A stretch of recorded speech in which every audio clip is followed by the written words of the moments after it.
Hispanic gang Barrio 18 has been compared to his most fierce rival, MS-13. What are the origins of Barrio 18, or M18? What does it have in common with MS-13 and what makes Barrio 18 different? In early March of 2016, the bodies of 8 electrical company employees and 3 farmers were found hacked up and bullet-riddled near a desolate field in El Salvador's San Juan Opico municipality. The wanton force involved, the killers used machetes and machine guns, bore all the hallmarks of MS-13, or Homicidal Trucha, the uber-violent street gang that started in California but has since spread like a plague throughout Central America. These 2 gangs have turned the Central American Northern Triangle into the area with the highest homicide rate in the world.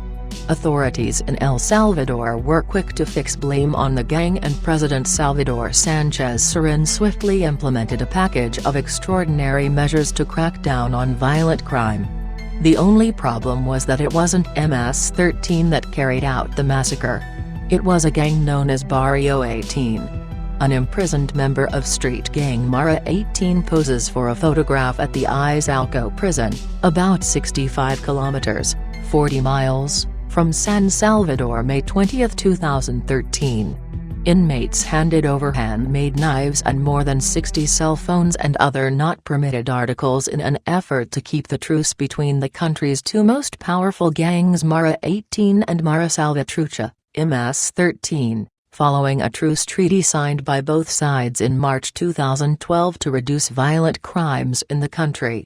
An imprisoned member of street gang Barrio 18 poses for a photograph at the Izalco prison, about 65 kilometers, 40 miles, from San Salvador.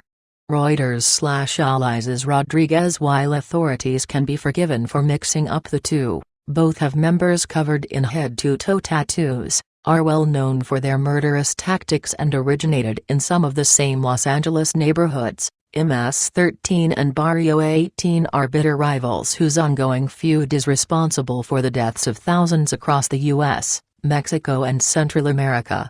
These 2 gangs have turned the Central American Northern Triangle into the area with the highest homicide rate in the world, a 2013 Justice Department report on gang violence noted. While some trace the gang's origins as far back as the 1950s, Barrio 18 truly came into being in the 1980s when it broke away from one of California's oldest Hispanic gangs, Clanton 14. Barrio 18 originally was composed of Mexican immigrants or people of Mexican descent, but soon began incorporating other Latino nationalities as Los Angeles immigrant community diversified. In the late 1990s, through a series of raids, the FBI and local law enforcement were able to arrest a number of Barrio 18's leaders. These raids were meant to cause the gang's demise, but the detention of its capos gave Barrio 18 a new base for recruitment, the U.S. prison system. Coinciding with the gang's rise to power in U.S. prisons was its spread southward through Mexico and Central America as U.S. immigration officials increased the number of criminal offenses that could lead to deportation. The high numbers of gang members being deported paired with relatively weak governments in Central America helped Barrio 18 and MS-13 become potent criminal forces in El Salvador, Honduras and Guatemala. Both gangs make their livings through kidnapping, small-time drug trafficking, running brothels, money laundering and contract killings. Members of the Barrio 18 gang wait on a bus as 1,282 inmates are transferred from the Cojutepec jail in Cojutepec, El Salvador. Reuters/Jose Cabezas. Like its better-known rival, MS-13, the Barrio 18 has cells operating from Central America to Canada, including the United States, the organized crime investigative nonprofit Insight Crime noted. With thousands of members across hundreds of kilometers, and interests in a number of different illicit activities, Barrio 18 is one of the more significant emerging criminal threats in the region. In 2012, the violence between the 2 gangs hit endemic levels, and El Salvador, a country about the size of Massachusetts, was averaging 14 murders per day. To quell the bloodshed, The Catholic Church and the government stepped in and were able to mediate a shaky truce between MS-13 and Barrio 18. The truce, however, fell apart in 2014 and violent crime in the country continued to swell until another pact in April of last year, bolstered by Sanchez's security crackdown, saw homicide rates start to drop.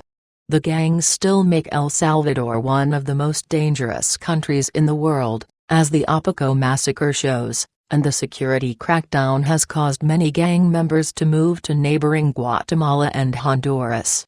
In the U.S., the tensions between Barrio 18 and MS-13 may not be leaving as long a trail of dead bodies as in Central America, but both gangs have made their presence known in almost every state and major metropolitan region. Barrio 18 is believed to operate in around 120 cities in 30 states, but has made its presence most felt in its home state of California.